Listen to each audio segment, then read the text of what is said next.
যে ভাই আমাকে শিখিয়ে বাঁচা আর আমাকে কামড়া খেয়ে বলবে আমি পাঁচশো জাতি ছিল যে আগুন পাইছি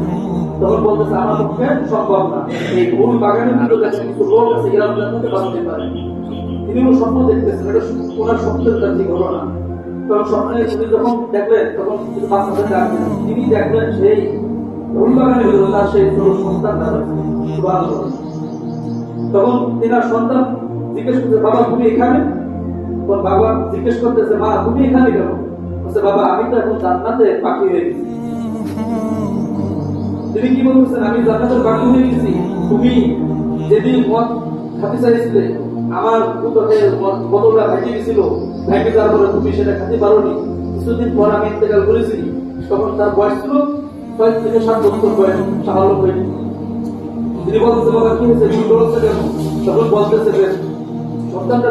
কষ্ট করে বলতেছে যে আমার পিছনে বিরাট বড় একটা সাহস করছে আমি তার সাথে পাচ্ছি না আমার উপরে রক্ষা করো তখন সন্তান আটকে ডায়াবেটিস সরাই বাঘ